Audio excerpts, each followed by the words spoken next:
Hi guys, madyan at samahan nyo ako sa ating food trip ngayong araw. Dahil may nadiscover na naman tayo ngayong isang kainan na nagtitinda ng mga masasarap at iba't ibang klase na ulam na napakamura lang at mabubusog ka pa. Paano ba naman kasi sa mga murang presyo na tinda nilang nagsisimula sa 12 pesos hanggang 25 pesos, meron ka ng kanin at may mga pagpipilian ka pang mga ulam. At dito nga pala yan matatagpuan sa Dr. Alcalde Jose Street, Barangay Kapasigan, Pasig City. At yan nga ang dinudumog at ang araw-araw na pinipilaan na ang pangalan ay Aki's Tapsi at Lutong Bahay. Nagsimula pa sila noong 2010. Malapit lang nga ito mismo sa Katedral ng Pasig at sa monumento ni Gat Andres Bonifacio. Maging ang mga delivery rider, markado na ito sa kanila at araw-araw mo nang makikita sila dito dahil nga mura na at sulit pa. Kaya naman ang ibang mga katatapos lang magsimba at mga namamasyal, dito sila pumupunta kapag nagutom na. Alam ko naman halos lahat sa atin ay nakatikim na at pamilyar na sa mga pagkaing Lutong Bahay. Pero dito sa Aki's, may mga pangmalakasang ulam sa abot kayang presyo ay matitikman mo na. Magkano po yung ito? 20 pesos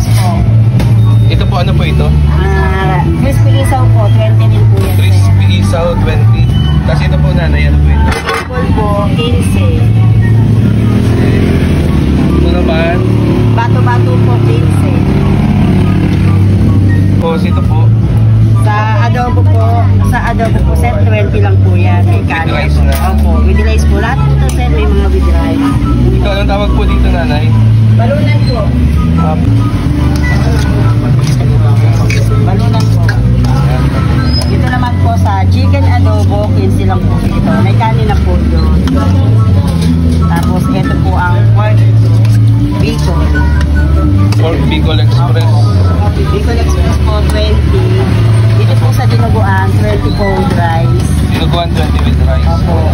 Tapos ito po yung beef salpicong namin, 30 naman po dito. Beef salpicong 30 pesos with rice. 30 pesos po sir. Tapos Tapos ito po yung special patit namin. ito yung sikat ngayon patit.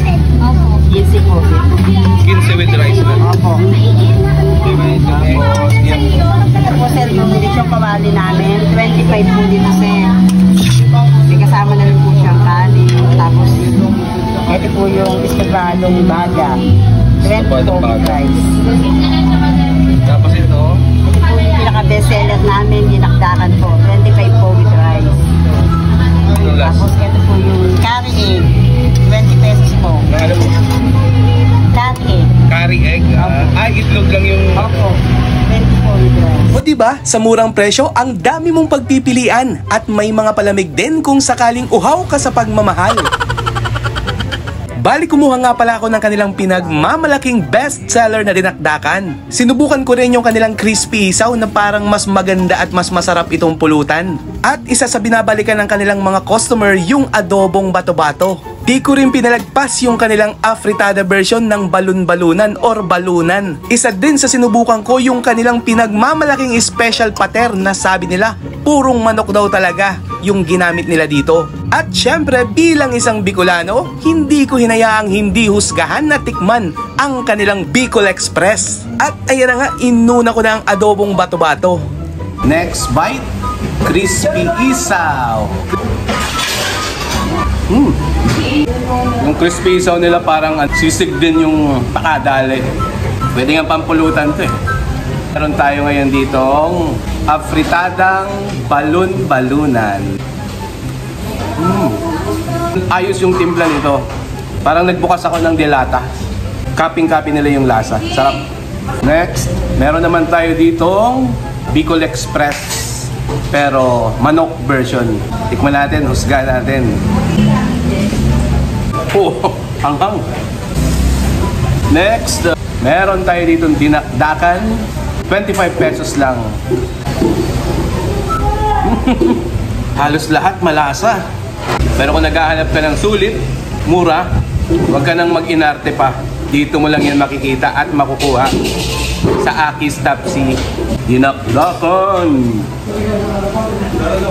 Last, meron tayo dito nagmamalaki nilang special pater o pastil or pater, 15 pesos lang.